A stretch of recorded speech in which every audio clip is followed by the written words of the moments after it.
Well, as part of plans to bridge the electricity shortfalls across Nigeria, the federal government plans to license small distribution companies to serve underserved regions of the country.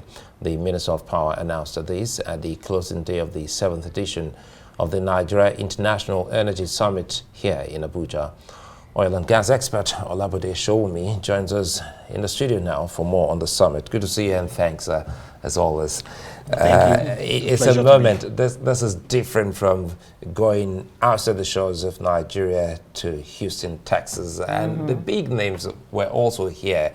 And you are also a part of a section. Let us in on the highlights first and see what this now means for Nigeria, especially with the current economic situation we're dealing with.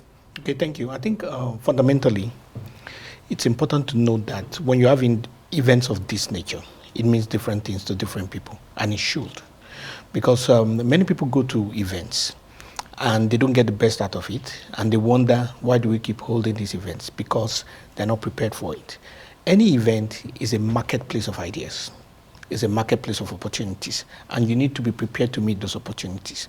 So when you say, what does the event mean to Nigeria? If I am an investor wanting to put in some money into a power plant, into a pipeline project, what the event will mean for me will be different from somebody who has a project, who is looking for an investor. It will mean a different thing from a student who is trying to get enriched in the knowledge of what is happening there, or a person who is trying to develop capacity so that he can do his job better. So one of the things that is missing is that we believe that every event must mean the same thing to everybody in a uniform way. It's never meant to be that way. Right. That's a very interesting perspective you bring to it. But let's talk about the theme of this summit, the Energy Summit that just wrapped today. Innovation, collaboration, resilience, empowering independent producers. Apparently, they are the center or the major focus at the summit. Help us understand or break it down in terms of innovation and empowering this independent producers. So normally when we say things like innovation, people are looking for a magic idea that will solve all the problems. But the problems that we have, the problems that you have in any developing economy, are not problems that can be solved by just one idea. Right. It's probably like raising up a child. If you ask any successful parent, how do you raise up a child?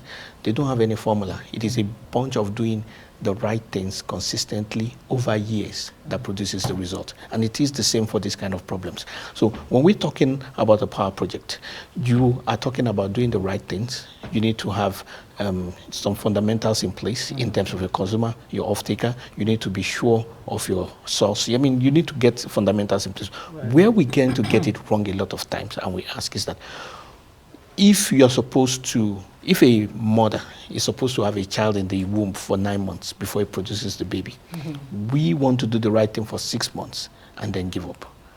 So sometimes that's what makes things so complicated. So the idea... Lack of continuity and consistency. In policy or in administration? Or in policy and in action. Right. Because sometimes there are policies, some are sorts, but it's not all the time that it's policies. Sometimes it's just actions. Let's take the latest development where the federal government actually plans to license small distribution companies to serve the underserved and the neglected areas of the country. It's a wonderful development. How practicable? What are the steps it is practicable. that need to be taken to actualize this vision? So the first thing is that the legal framework needs to be gotten right. Because by the time the original discourse were coming in, part of the terms of the contract was that they were giving exclusivity for those regions, which is more or less making them a monopoly. Anywhere in the world, it's been proven that monopolies are not the best way to function. And for the discourse, yes, they had their own issues in terms of failed promises from government, like the expectations that they didn't meet. They didn't have the ATT and C losses defined at the time they were taken in, and at the time they bought. But the fact that there isn't competition for what they were doing also does not bring out the best in them.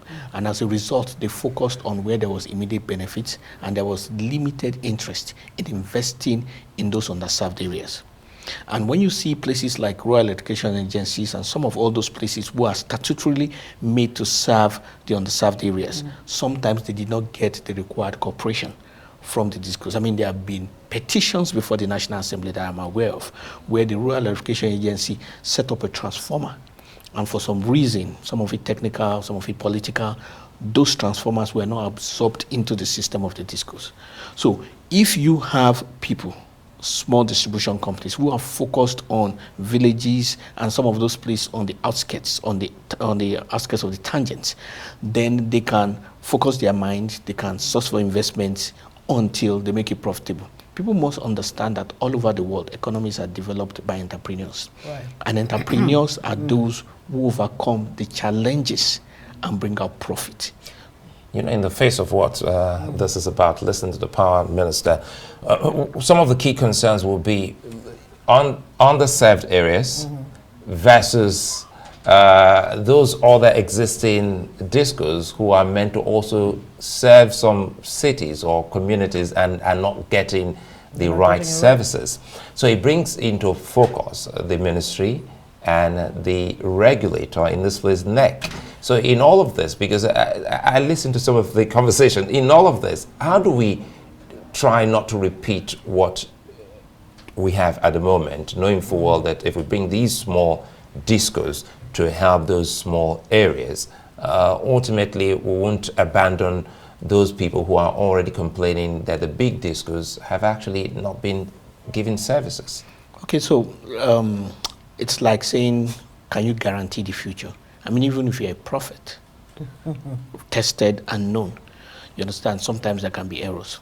Nobody can guarantee the future, but we can follow proven principles, which are laws.